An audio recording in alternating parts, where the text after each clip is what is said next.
انا نحن نزلنا الذکر وانا لہو لحافظون۔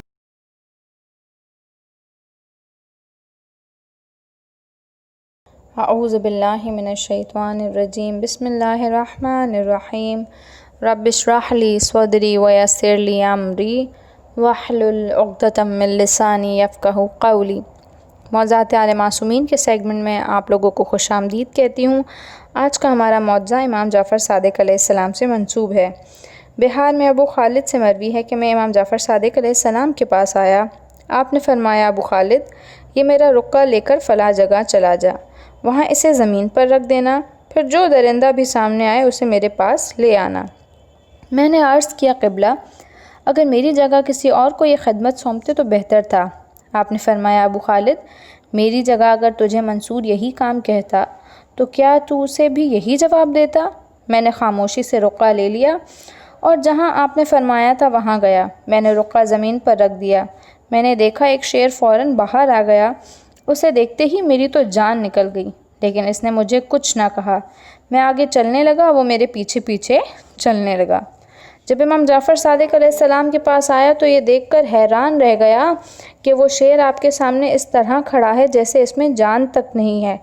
آپ نے اسے کوئی بات فرمائی، میں جیسے سمجھ نہیں سکا کہ آپ کیا فرما رہے ہیں، اور وہ بات شیر سن کر چلا گیا۔ میں حیران تھا کہ کیسے خاموش کھڑا تھا اور کس طرح چلا گیا۔ امام نے فرمایا، ابو خالد، کیا بات ہے؟ میں نے عرض کیا، قبلہ، یہ بھی کوئی پوچھنے والی بات ہے؟ شیر آپ کے رقعے پر آیا اور یہاں سے خاموشی سے چلا بھی گیا۔ آپ نے کچھ فرمایا اور پھر چلا گیا۔ آپ نے فرمایا، میں نے اسے کام سے بھیجا ہے، جب واپس آ جائے گا تو تجھے بتا دوں گا۔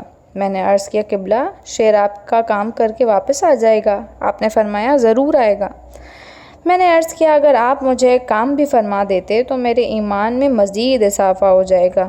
آپ نے فرمایا، مفضل میرے لیے کچھ پیسے لا رہا ہے، اسے ابھی پہنچنے میں دیر تھی اور مجھے ابھی پیسے کی ضرورت تھی۔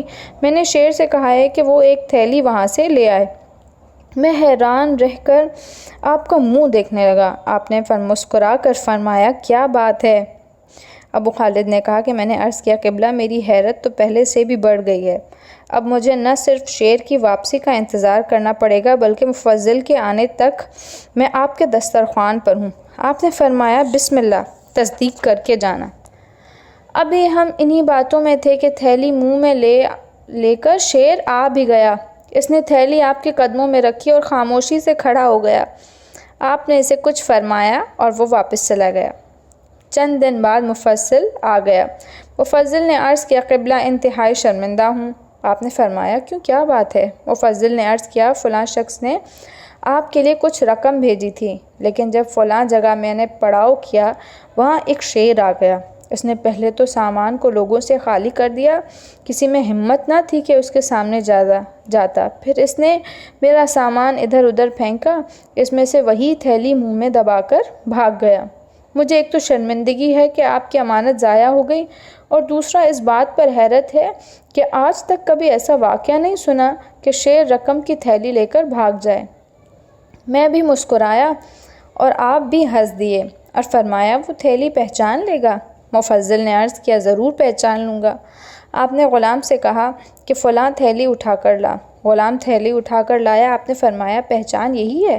مفضل نے عرض کیا، میرے والدین آپ پر قربان جائیں، یہی تھیلی ہے۔ آپ نے فرمایا، کیا اس شیر کو بھی پہچان لے گا؟ مفضل نے عرض کیا، قبلہ، پہچان لوں گا۔ آپ نے مجھے فرمایا، ابو خالد، جا، یہ رقعہ لے کر جا اور اسی جگہ رکھ جہاں پر تو نے شیر کو بلایا تھا۔ تو خالد کہتا ہے، میں گیا، حسب سابقہ آپ کا رقعہ زمین پر رکھا، وہی شیر آ گیا۔ میں اسے لے کر آپ کی خدمت میں آیا، اور جوں ہی مفضل نے دیکھا کہنے لگا، قبلہ، یہی شیر تھا۔ اللہ اکبر، اللہم صلی علی محمد و آل محمد۔ سبسکرائب کیجئے ذکر ٹی وی اور اس علم کے سفر میں ہمارے قدم کے ساتھ قدم ملائیے۔